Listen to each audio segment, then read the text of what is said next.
بسم اللہ الرحمن الرحیم۔ السلام علیکم یا علیہ السلام مدد۔ ہمارے بہت سارے ساتھیوں نے سوال کیا ہے کہ یہ ہاتھ کھول کر نماز پڑھنے کے بارے میں قرآن اور حدیث سے دلائل پیش کیے جائیں۔ تو اس سے پہلے کہ میں قرآن اور حدیث سے دلائل پیش کروں، کچھ گزارشات کرنا چاہتا ہوں۔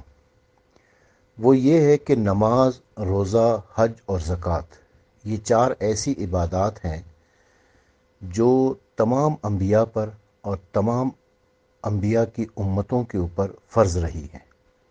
آدم علیہ السلام سے لے کر خاتم علیہ السلام تک جتنے بھی انبیاء آئے ہیں وہ سب نماز پڑھتے رہے ہیں، اور ان کی امتیں بھی نماز پڑھتی رہی ہیں، زکوٰۃ دیتی رہی ہیں، روزے رکھتے رہے ہیں اور حج بھی کرتے رہے ہیں۔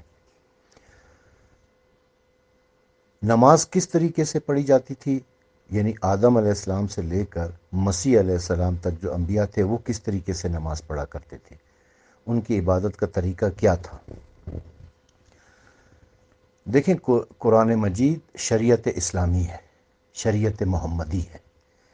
اس سے پہلے جتنی بھی شریعتیں گزری ہیں، یعنی شریعت موسیٰ ہے، شریعت عیسیٰ ہے، شریعت ابراہیم ہے، شریعت نوح ہے، یہ ساری شریعتوں میں نماز، روزہ، حج اور زکوٰۃ یہ چاروں عبادات موجود تھیں۔ شریعت محمدی گزشتہ شریعتوں کا تسلسل ہے، کنٹینیوشن ہے۔ البتہ یہ ہوتا ہے کہ شریعتیں میں تھوڑی بہت تبدیلی ہوتی رہتی ہے، احکامات میں کچھ نہ کچھ تبدیلی ہوتی رہتی ہے، اور وہ نئی شریعت میں اس کو مینشن کر دیا جاتا ہے، بتا دیا جاتا ہے کہ جی پچھلی شریعت میں جو ایسا ہو رہا تھا، اب نئی شریعت میں اس طریقے سے ہوگا۔ آپ غور کریں کہ قرآن مجید میں وضو کا طریقہ بتایا گیا ہے، نماز کا طریقہ نہیں بتایا گیا ہے۔ وضو اہم ہے یا نماز اہم ہے؟ سب یہ کہیں گے کہ جی نماز اہم ہے، تو پھر نماز کا طریقہ قرآن مجید میں کیوں نہیں ہے جبکہ وضو کا طریقہ ہے؟ قرآن مجید میں زکوٰۃ دینے کا حکم ہے، لیکن زکوٰۃ کا نصاب بیان نہیں کیا گیا ہے۔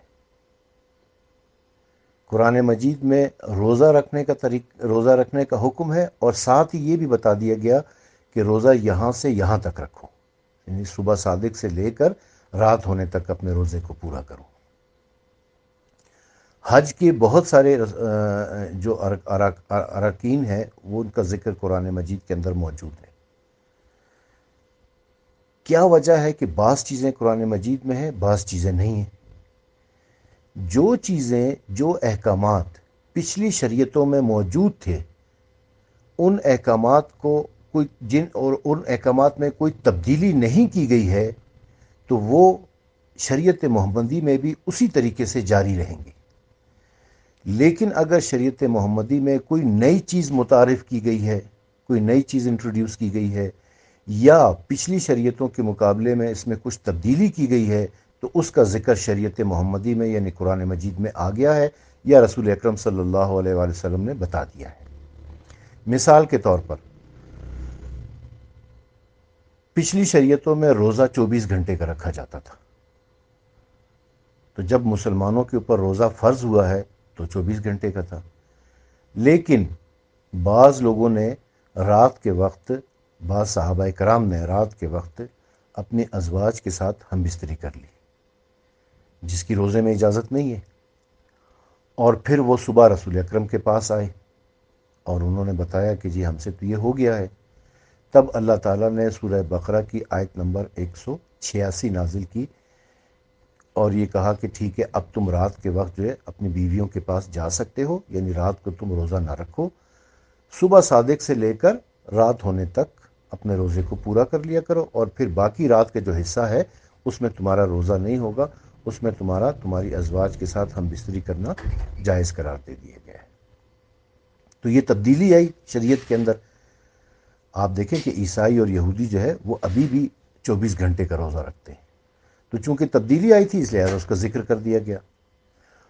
پچھلی شریعتوں میں جو نماز پڑھی جاتی تھی اس سے پہلے وضو کرنا فرض نہیں تھا، بغیر وضو کے نماز ہوتی تھی۔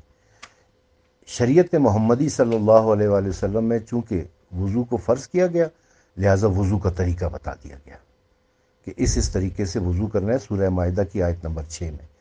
اور اگر پانی نہیں ہے تو اس کے لیے تیمم کر سکتے ہیں، تیمم کا بھی طریقہ بتا دیا۔ زکوٰۃ دینے کا حکم دیا ہے لیکن زکوٰۃ کا نصاب نہیں بتایا۔ کیوں؟ اس لیے کہ پچھلی شریعتوں میں زکوٰۃ دی جا رہی تھی، اس نصاب کو ہی کنٹینیو رکھا گیا ہے، اور وہ بڑا آسان سا نصاب ہے، 40 میں سے ایک۔ 40 بھیڑ ہیں، 40 بکریاں ہیں، 40 اونٹ ہیں، 40 گائے ہیں، 40 بیل ہیں، اس میں سے ایک جو ہے نا وہ آپ نے اللہ کی راہ میں زکوٰۃ کے طور پہ دے دینا ہے، یعنی 100 میں سے 2.5% بنتا ہے۔ نصاب پورا ہے تو دے سکتے، اس کے بتانے کی ضرورت نہیں تھی کیونکہ وہ کنٹینیوز ہے۔ حج میں حج تو پہلے بھی ہو رہا تھا، ایون کہ کفار مکہ، مشرکین مکہ جو تھے وہ بھی حج کرتے تھے، اور پورے عرب سے لوگ آتے تھے حج کرنے کے لیے، لیکن حج میں کچھ بد رسومات آ گئی تھیں، ان کے لیے اللہ تعالیٰ نے منع کیا سورہ برات میں، آج کے بعد کوئی ننگا ہو کر حج نہیں کرے گا، اس طرح نہیں کرے گا، اس طرح نہیں کرے گا۔ اور جو نئی چیزیں بتائیں جیسے صفا اور مروہ کے درمیان صحیح کرنا ہے، طواف کرنا ہے، ان ساری چیزوں کا جو ہے وہ ذکر کر دیا گیا۔